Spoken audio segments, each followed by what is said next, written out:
నమస్తే welcome to V3 news లక్ష్యం సమాజహితం నేను పర్వీన్ ముందుగా ముఖ్యాంశాలు సీఎం జగన్ పై టీడీపీ నేత నారా లోకేష్ ఫైర్ విద్యార్థుల భవిష్యత్తుతో ఆటలాడుతున్నారని ఆరోపణ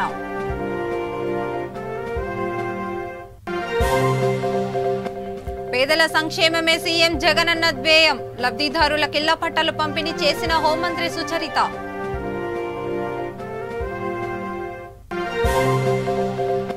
కర్నూలులో నామినేషన్ కేంద్రాలను పరిశీలించిన అధికారులు భారీ బందోబస్తు ఏర్పాటు చేస్తామన్న డీఎస్పీ రాజేంద్ర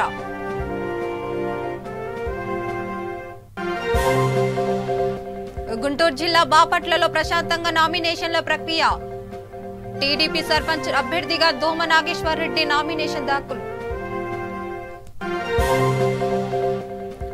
కృష్ణా జిల్లా మైలవరంలో అక్రమ మద్యం పట్టివేత 1920 బాటిల్లో ఆటో 3 వ్యక్తులు అరెస్ట్ డీటెయిల్స్ లోకి వెళ్దాం పేదల సంక్షేమమే ధ్యేయంగా సీఎం జగనన్న పనిచేస్తున్నారని హోంమంత్రి మేకతోటి సుచరిత తెలిపారు గుంటూరు వెస్ట్ నియోజకవర్గంలో పర్యటించిన ఆమె నల్ల చెరువుల్లో జరిగిన నవరత్నాల్లో పాల్గొని ఆమె పేదలందరికీ ఇళ్ల పట్టాలు పంపిణీ చేశారు ఈ కార్యక్రమంలో Guntur west MLA Maddaligiri east MLA Mustafa market yard chairman Chandragiri Yesuratnam city YSRP president Ramesh Gandhi corporator అభ్యర్థి కావడి మనోహర్ నాయుడు నగర మున్సిపల్ కమిషనర్ అనురాధ మహిళలు లబ్ధిదారులు పాల్గొన్నారు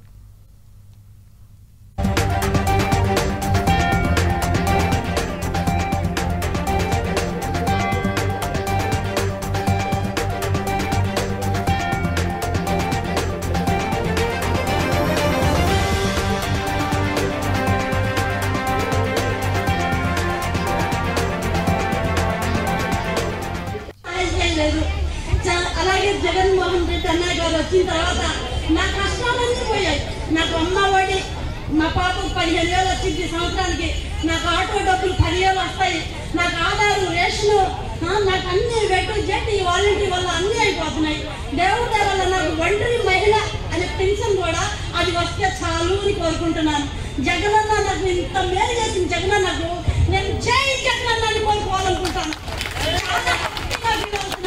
చాలా సంతోషంగా ఉంది ఈ రోజున జగనన్న నాకు చాలా మేలు చేశాడు కోరుకుంటే ఆ దేవుడు కూడా నేను చేస్తాను లేదో నాకైతే తెలియదు కానీ జగనన్న మాత్రం మిగిలిపోతుంది అనుకున్నటువంటి ఒక సొంత ఇంటి ఆలోచన ఈరోజు సాకారం చేస్తూ మన గౌరవ ముఖ్యమంత్రి గారు మన రాష్ట్ర వ్యాప్తంగా 30,75,000 మందికి ఇళ్ల పట్టాలు ఇచ్చేటువంటి ఒక గొప్ప కార్యక్రమాన్ని తీసుకోవడం జరిగింది ఇది గతంలో ఎక్కడా లేనటువంటి చరిత్ర అలాంటి ఒక సువర్ణ అధ్యాయాన్ని ఈరోజు మన పేద ప్రజలకు ఇచ్చినటువంటి ఘనత మన గౌరవ ముఖ్యమంత్రి గారికి దక్కుతుంది మనం చూస్తే మన గుంటూరు నగరంలో దాదాపుగా 30-40 సంవత్సరాల నుండి కూడా ఒక సొంత ఇల్లు కట్టుకోవాలంటే అది కలగానే మిగిలిపోయినటువంటి చాలా మంది లబ్ధిదారులు ఉన్నారు ఎందుకంటే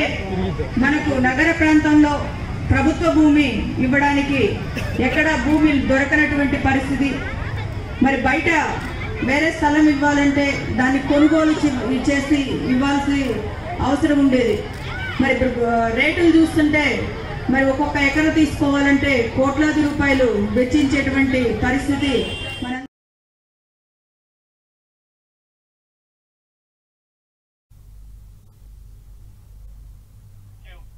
విద్యార్థుల భవిష్యత్తుతో సీఎం జగన్ ఆటలాడుతున్నారని టీడీపీ నేత నారా లోకేష్ మండిపడ్డారు గుంటూరు జిల్లా జైలు వద్ద టీఎన్ఎస్ఎఫ్ నాయకులను ఘన స్వాగతం పలికారు జీవో 77 రద్దు చేయాలని సీఎం ఇల్లు ముట్టడికి వెళ్లిన టీఎన్ఎస్ఎఫ్ నాయకులపై ఏకంగా రేప్ కేసు పెట్టారని ఆరోపించారు జీవో 77 తీసుకొచ్చి బడుగు బలహీన వర్గాల విద్యార్థులకు అన్యాయం చేస్తున్నారని ఆరోపించారు ఈ కార్యక్రమంలో గుంటూరు పార్లమెంట్ నియోజకవర్గ అధ్యక్షులు శ్రీ తెనాలి శ్రావణ్ కుమార్ మాజీ మంత్రి నక్క ఆనంద్ బాబు నసీర్ అహ్మద్ దివ్యవాణి గంజి చిరంజీవి టీడీపీ నాయకులు పాల్గొన్నారు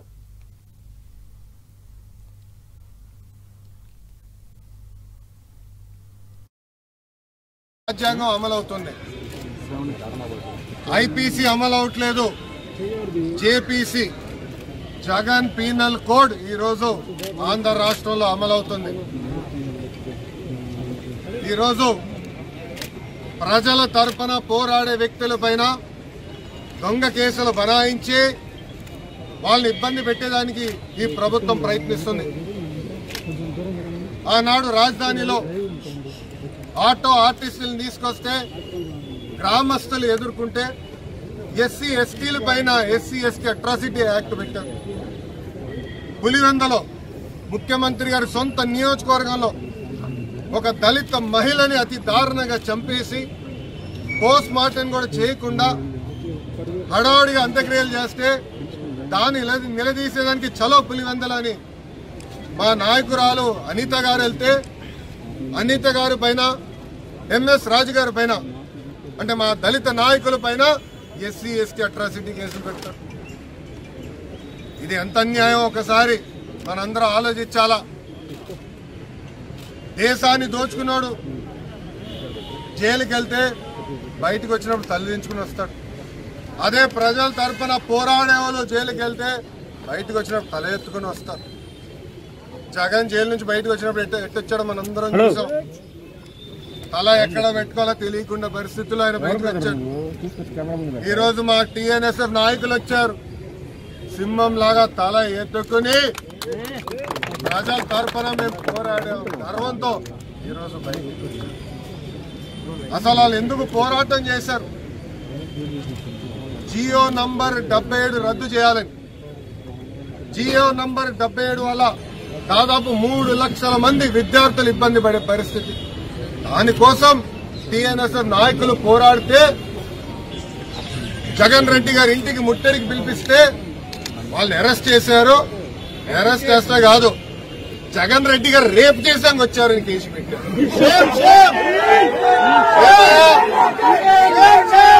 ఏమయ్యా జగన్ రెడ్డి, మా విద్యార్థి నాయకులంటే అంత భయమా నీకు? నిన్ను రేపు చేసేదాకా వచ్చారని కేసు పెట్టే పరిస్థితికి వచ్చినాడు. ఎందుకని అంత భయం? ఏం తప్పు చేయకపోతే మా నాయకులను పిలిచి జియో 77 ఈ కారణం వల్ల తీసుకొచ్చాయని చెప్పే వ్యక్తి మీరు కాదు. ధైర్యం లేదు, దమ్ము లేదు. అందుకే అటెంప్ట్ రేప్ కేసు పెట్టే పరిస్థితికి ఈరోజు వచ్చింది. అందుకే అన్న రాజారెడ్డి రాజ్యాంగం ఈరోజు ఆంధ్ర రాష్ట్రంలో అమలవుతుంది. 13 యూనివర్సిటీలు ఉన్నాయి ఆంధ్ర.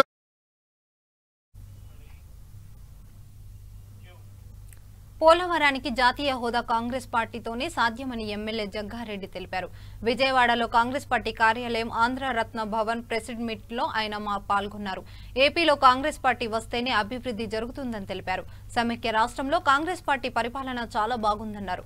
3 ప్రాంతాలను 3 కళ్లతోనే సమానంగా కాంగ్రెస్ పార్టీ పరిశీలించిందని ఎమ్మెల్యే జగ్గారెడ్డి పేర్కొన్నారు.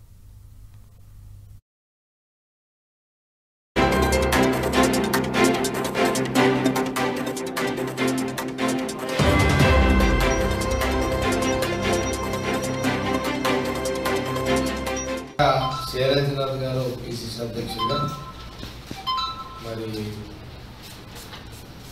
ఈరోజు ఇక్కడ కలవడము, అది ఈ యొక్క విజయవాడ కాంగ్రెస్ పార్టీ కార్యాలయం చాలా బ్రహ్మాండంగా, అసలు ఇంత మంచి కార్యాలయం ఉండడం అనేది చెప్పదగిన విషయమే. ఓకే, ముఖ్యంగా ఈరోజు నేను విజయవాడ రావడము, మంగళగిరికి వెళ్ళడము, అక్కడ మన పానకాల స్వామి దర్శనం చేసుకోవడము, లక్ష్మీ నరసింహస్వామి దర్శనం చేసుకోవడము, రాజలక్ష్మి తల్లి కింద టెంపుల్లో దర్శనం చేసుకోవడం జరిగింది. అది అయిపోయిన తర్వాత నేను చాలా రోజుల తర్వాత, అంటే రాష్ట్ర విభజన తర్వాత ఈ విజయవాడకు వచ్చిన తర్వాత ఈ కార్యాలయానికి అంతకుముందు రాలేదు, ఇప్పుడు మొదటిసారి విభజన తర్వాత రావడం జరిగింది. చాలా హ్యాపీగా ఫీల్ అవుతుంది ఇక్కడ కూడా రావడం. ప్రజలకు ఒక మాట చెప్తున్నా, ఈ రాష్ట్రంలో మళ్ళీ కాంగ్రెస్ రావడం వల్లనే అందరికీ మేలు జరుగుతుంది, అందరికీ మంచి జరుగుతుంది అనే మాట మీడియా ద్వారా ఆంధ్రప్రదేశ్ ప్రజలకు తెలియజేస్తున్నాను. ఎప్పటికైనా సరే భవిష్యత్తులో కాంగ్రెస్ పార్టీని మళ్ళీ అధికారంలోకి ఆంధ్రప్రదేశ్లో తీసుకురండి. కాంగ్రెస్ పార్టీ అన్ని కులాలను అన్ని మతాలను సమన్వయం చేస్తూ అందరినీ కలుపుకుపోయే పార్టీ. అభివృద్ధిలో నంబర్ 1 కాంగ్రెస్ పార్టీ వల్ల సాధ్యమైంది. రేపు ఈ ప్రాంతానికి పోలవరం జాతీయ ప్రాజెక్టు రావాలంటే కాంగ్రెస్ పార్టీ అధికారం రావాల్సిందే. తెలంగాణ ఆంధ్రప్రదేశ్ ప్రజలు ఆలోచన చేసుకోవాలి. మీడియా ద్వారా తప్పకుండా మంచి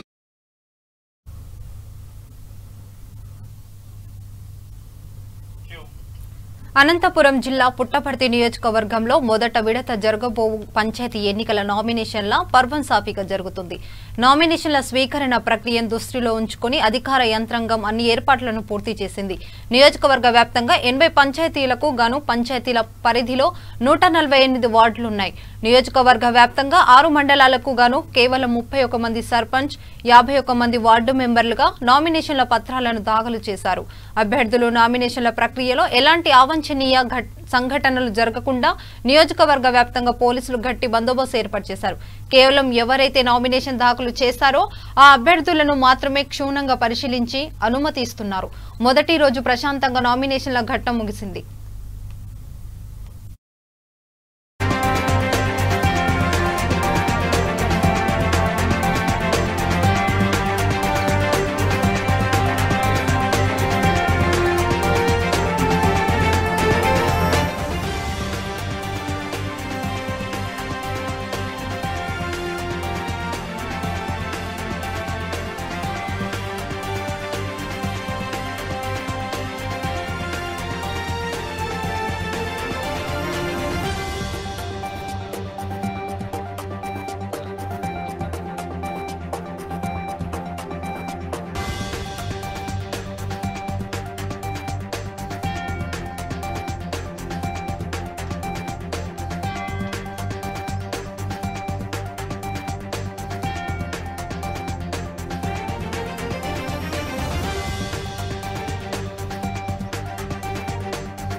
గుంటూరు జిల్లా బాపట్ల నియోజకవర్గంలో ప్రశాంతంగా నామినేషన్ ప్రక్రియ కొనసాగింది.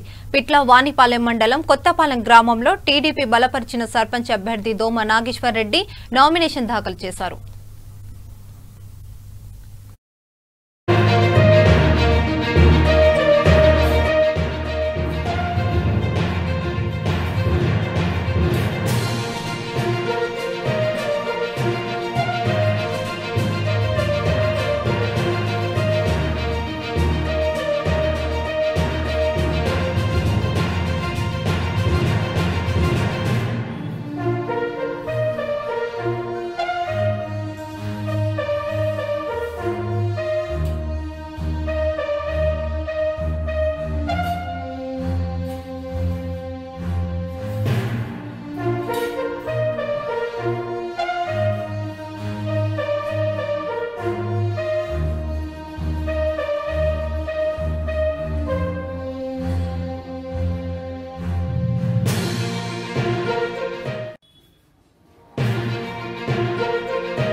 గుంటూరు జిల్లా బాపట్లలోని వేగేసన ఫౌండేషన్ కార్యాలయంలో జరిగిన ప్రత్యేక ఇంటర్వ్యూలో బాపట్ల తెలుగుదేశం పార్టీ నియోజకవర్గ ఇన్ఛార్జ్ వేగేసన నరేంద్ర వర్మ హాజరయ్యారు. బాపట్ల నియోజకవర్గంలో అన్ని గ్రామాలలో పంచాయతీ ఎన్నికల నామినేషన్ ప్రక్రియ మొదలైందని, అందులో భాగంగా టీడీపీ తరపున అభ్యర్థుల నామినేషన్ కొనసాగుతుందని ఇన్ఛార్జ్ వేగేసన నరేంద్ర వర్మ తెలిపారు. అలాగే కొన్ని చోట్ల గ్రామాలలో ఏకగ్రీవంగా సర్పంచులను ఎన్నుకోవడం జరుగుతుందన్నారు. అయితే ఇక్కడ ఇష్టపూర్వకంగానే గ్రామాలలో ఏకగ్రీవంగా అభ్యర్థులను ఎన్నుకుంటే గనక అందులో మాకు ఎటువంటి అభ్యంతరం ఉండదని, కానీ ప్రభుత్వాలు ప్రలోభావాలకు పోకుండా ప్రభుత్వాల తరపున బలవంతంగా కనుక అభ్యర్థుల చేత నామినేషన్లు వేయిస్తే ఏ ఎలక్షన్లు కమిషన్ గట్టి చర్యలు తీసుకోవాలని తెలిపారు.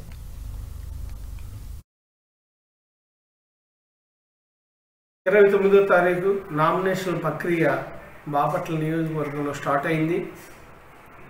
అందరూ ఎక్కువ శాతం నామినేషన్లు వేసి ప్రజల తీర్పు ద్వారా సర్పంచ్ అవ్వాలనే కుతూహలంతో ముందుకెళ్తున్నారు. కానీ కొన్ని చోట్ల ప్రజలందరూ ఏకగ్రీవంగా మనకు వర్గాలు వద్దని ఏకగ్రీవం కూడా జరిగే పరిస్థితులు కనపడుతున్నాయి. అలా అందరూ ఇష్టపడి ఏకగ్రీవం చేసుకుంటే పర్వాలేదు, కానీ అధికార పార్టీ కష్టపెట్టి ప్రలోభాలకు గురి చేసి బెదిరించి ఏకగ్రీవాలకు పాల్పడటం అనేది కొన్ని ఇబ్బందులుగా ఉంది. ఆ విధమైన చర్యలు అనేది అధికార పార్టీకి మంచిది కాదు అని తెలియజేస్తూ, ప్రజాస్వామ్య ప్రభుత్వంలో ప్రజలందరూ ఇష్టం వచ్చినట్టుగా ప్రవర్తించే విధానం అనేది కరెక్ట్గా ఉండాలి, కానీ ఇష్టం లేకుండా ప్రలోభాలకు గురి చేసి బలవంతంగా ఏకగ్రీవాలు చేయటం అనేది తప్పు అని ఆ చర్యకి బాపట్ల తెలుగుదేశం పార్టీ ఇన్ఛార్జిగా ఖండిస్తూ, ఇష్టంతో చేయండి, కష్టపెట్టి ఏకగ్రీవాలు చేయొద్దు అని మరొకసారి తెలియజేస్తూ, తెలుగుదేశం ప్రజల్లో చాలా మార్పు కనపడుతున్నది. తెలుగుదేశం ఫేవర్గా మార్పు కనపడుతున్నది. దానికి కారణాలు చాలా ఉన్నాయి. ఈ ఎలక్షన్ టైంలో వాటి గురించి మాట్లాడటం సరైన పద్ధతి కాదు అని తెలియజేస్తూ, తెలుగుదేశం అభ్యర్థులందరూ కృషికి నేను ప్రయత్నం చేస్తూ ఉన్నా. ప్రజలు కూడా అండదండలు అందిస్తున్నారు. ఆ దేవుడు ఆశీస్సులు కూడా తెలుగుదేశం పార్టీకి ఉంటాయని ఆశిస్తూ నమస్కారం. సంతోషం. కర్నూలు జిల్లా చాగలమరి మండలంలో పంచాయతీ ఎన్నికల నామినేషన్ కేంద్రాలను పోలీసు అధికారులు పరిశీలించారు. ఈ సందర్భంగా డీఎస్పీ రాజేంద్ర మాట్లాడుతూ, నామినేషన్ పత్రాలను దాఖలు చేసే కేంద్రాలలో 100 మీటర్ల పరిధిలలో బారికేడ్లతో పూర్తి బందోబస్తు ఏర్పాటు చేస్తామన్నారు. రిటర్నింగ్ అధికారుల అనుమతి లేకపోతే ర్యాలీలకు ఎలాంటి అనుమతి లేదన్నారు.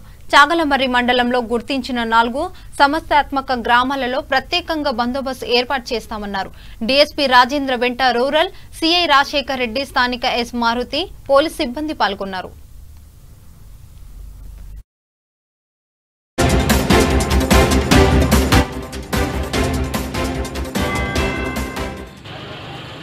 ఈరోజు నామినేషన్ ప్రక్రియ 10:30కి స్టార్ట్ అయింది.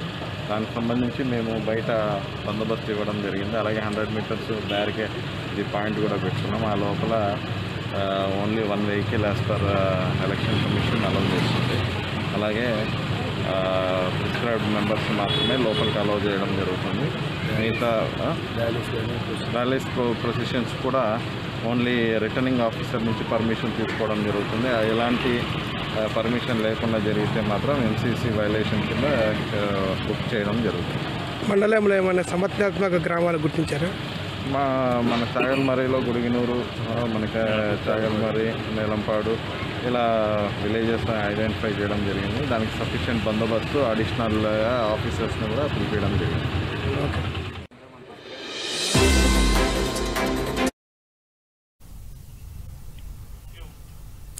కర్నూలు జిల్లా చాగలమరి మండలంలో నామినేషన్ల దాఖలు ప్రశాంతంగా ముగిశాయి. స్థానిక గ్రామ పంచాయతీ ఆఫీసులోని నామినేషన్ల దాఖలు అందజేయాలని ఎలక్షన్ సహాయ అధికారి శంషాబాద్ భాను తెలిపారు. అదేవిధంగా 1వ వార్డు ఖాజాబీ, 7వ వార్డు రాచమడుగు రమణగుప్తా, 8వ వార్డు షబానా, 10వ వార్డు ముత్యాలపాడు ప్రేక్షవల్లి, 11వ వార్డు సుశీల నామినేషన్ల దాఖలు రిటర్నింగ్ అధికారి అందజేశారు.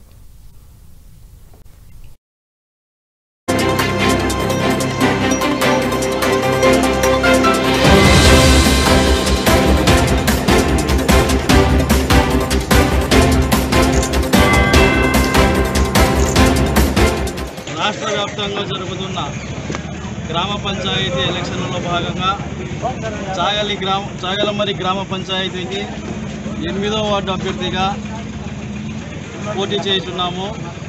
వైఎస్ఆర్సీపీ పార్టీ తరఫున పోటీ చేసే ప్రతి ఒక్క సభ్యులు గెలుపు బాట ఎగురవేస్తారని ఆశిస్తూ రాష్ట్ర వ్యాప్తంగా మొత్తం గ్రామ పంచాయతీలన్నీ వైసీపీ పార్టీ కైవసం చేసుకోబోతున్న సందర్భంగా ముందుగానే సంబరాలు అనేది జరపాలని నిశ్చయించుకున్నాము. కాకపోతే సజావుగా ఎన్నికలు నిర్వహించాలనే దానికి కట్టుబడి ఉన్నాము వైసీపీ శ్రేణులు కాబట్టి పోటీగానే వెళ్తున్నాము. ఖచ్చితంగా విజయం సాధించే తీరుతామని తెలియజేసుకుంటున్నాను.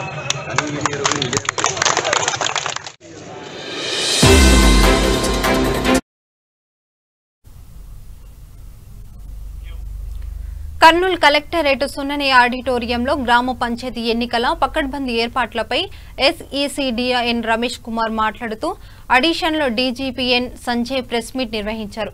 ఈ కార్యక్రమంలో జిల్లా కలెక్టర్ జిల్లా ఎన్నికల authority G Veerapandian, DIG Venkatramireddy, SC Fakirappa, joint collector Ramasundar Reddy, joint collector Syed Khaja Mahadeen, Nandyal sub collector Kalpana Kumari పాల్గొన్నారు.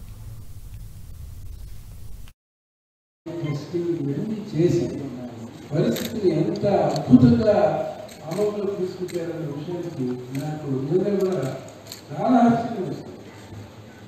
ఈ రోజుకి కేవలం సింగిల్ డెస్టినేషన్లో కర్నూలులో ఉండేది మనం చాలా సంతోషకరమైన విషయాన్ని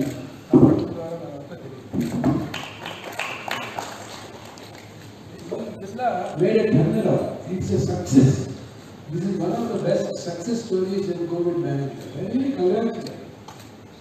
ఈ కేసుల నుంచి కేవలం వేల మీద లెక్కపెట్టే సంఖ్యలో ఇది రావడం అనేది చాలా బాగుంది.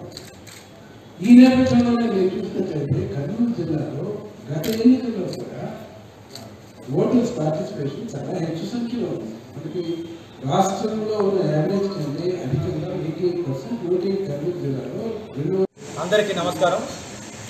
మన కర్నూలు జిల్లాలో జరగబోతున్న గ్రామ పంచాయతీ ఎలక్షన్స్ గురించి గౌరవనీయులు రాష్ట్ర ఎన్నికల commissioner doctor Ramesh Kumar sir ఇక్కడికి ప్రిపరేటర్స్ మీద సమీక్షా సమావేశం నిర్వహించడానికి రావడం జరిగింది. నాతో డిఐజీ గారు, ఎస్పీ గారు, joint collectors, all district level officers, division level ఆఫీసర్స్తో మళ్ళీ మెడికల్ అండ్ హెల్త్ డిపార్ట్మెంట్ టీంతో కూడా చాలా డీటెయిల్గా రివ్యూ చేయడం జరిగింది. మన అందరికీ తెలిసిన విషయమే, మన కర్నూలు జిల్లాలో 4 విడతల్లో 970 గ్రామ పంచాయతీకి ఎలక్షన్ జరగబోతుంది. మొదటి విడతలో ఆల్రెడీ మనము నోటిఫికేషన్ ఇచ్చి 193 గ్రామ పంచాయతీకి ఎలక్షన్ సంబంధించిన నామినేషన్స్ స్వీకరణ కూడా ఈరోజు ప్రారంభమైంది. దానికి సంబంధించి ఈరోజు సర్పంచ్ పోస్టు కోసం 85 నామినేషన్స్ రావడం జరిగింది. వార్డ్ మెంబర్స్ కోసం 156 నామినేషన్స్ రావడం జరిగింది.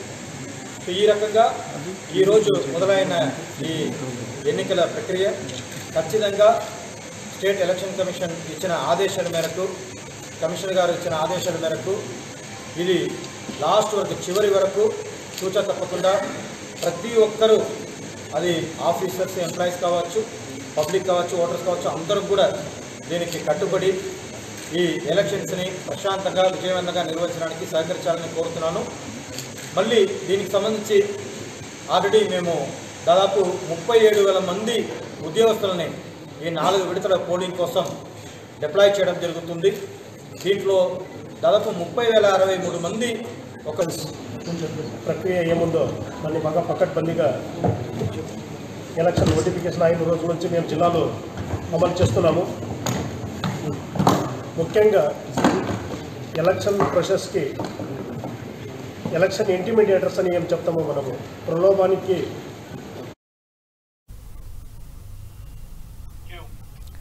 కృష్ణా జిల్లా మైలవరం నియోజకవర్గంలోని తెలంగాణ సరిహద్దు గ్రామమైన అనంతవరం చెక్పోస్ట్ వద్ద స్థానిక సీఐ శ్రీను ఎస్ఐ రాంబాబు ఆధ్వర్యంలో ఆకస్మిక తనిఖీలు చేపట్టారు. ఈ తనిఖీలో భారీగా తెలంగాణ మద్యాన్ని పట్టుకున్నారు. స్థానిక ఎన్నికల నామినేషన్ల మొదటి రోజే పోలీసులు మద్యం అక్రమ వ్యాపారాల ఆట కట్టించారు. 1920 మద్యం బాటిళ్లు, ఒక ట్రక్ ఆటోను సీజ్ చేసి ముగ్గురిని అదుపులోకి తీసుకున్నారు. ఈ సందర్భంగా Nuzvid DSP Srinivasulu press meet ఏర్పాటు చేసి ఇప్పటి వరకు ఉన్న 53 బోర్డర్ చెక్పోస్టులకు అదనంగా మరిన్ని చెక్పోస్టులు ఏర్పాటు చేస్తామని తెలిపారు. అనంతరం ఈ ఆపరేషన్లో పాల్గొన్న సిబ్బందికి రివార్డులు అందించారు.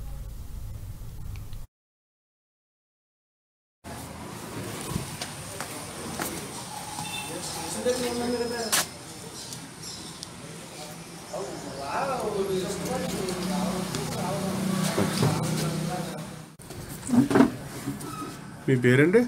సత్యనారాయణ సార్. ఎప్పుడు తీసుకున్నారండి డ్రింక్? సార్ డ్రింక్ ఎప్పుడు తీసుకున్నారు? రాత్రి ఎప్పుడు? రాత్రి ఎప్పుడు? ఎంత స్మెల్ వచ్చేస్తుంది?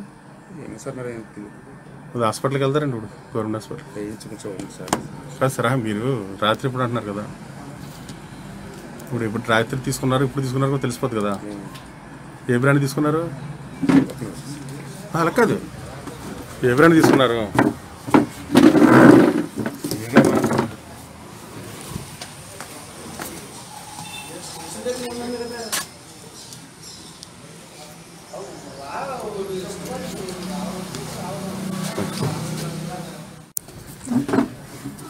మీ పేరండి? సత్యనారాయణ సార్. ఎప్పుడు తీసుకున్నారండి డ్రింక్? సార్ డ్రింక్ ఎప్పుడు తీసుకున్నారు? రాత్రి ఎప్పుడు? రాత్రి ఎప్పుడు? ఎంత స్మెల్ వచ్చేస్తుంది? ఏమో సార్ మరి అది హాస్పిటల్కి వెళ్తారండి ఇప్పుడు? గవర్నమెంట్ హాస్పిటల్ చూడండి సార్. కాదు సార్, మీరు రాత్రి ఎప్పుడు అంటున్నారు కదా, ఇప్పుడు రాత్రి తీసుకున్నారు ఇప్పుడు తీసుకున్నారు తెలిసిపోతుంది కదా. ఏ బ్రాండ్ తీసుకున్నారు? అలా కాదు, ఏ బ్రాండ్ తీసుకున్నారు?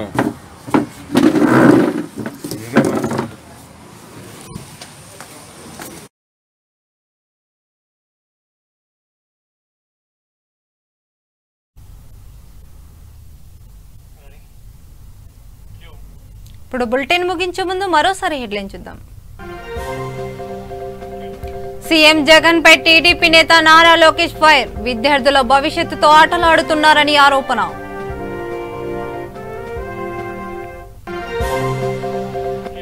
పేదల సంక్షేమమే సీఎం జగన్ అన్న ధ్యేయం. లబ్ధిదారులకు ఇళ్ల పట్టాలు పంపిణీ చేసిన హోంమంత్రి సుచరిత.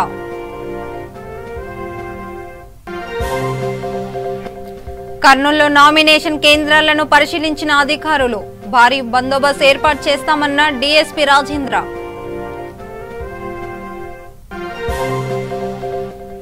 గుంటూరు జిల్లా బాపట్లలో ప్రశాంతంగా నామినేషన్ల ప్రక్రియ. టీడీపీ సర్పంచ్ అభ్యర్థిగా దోమ నాగేశ్వర్ రెడ్డి నామినేషన్ దాఖలు. కృష్ణా జిల్లా మైలవరంలో అక్రమ మద్య పట్టివేత. 1920 బాటిళ్లు, ఆటో, 3 వ్యక్తులు అరెస్ట్.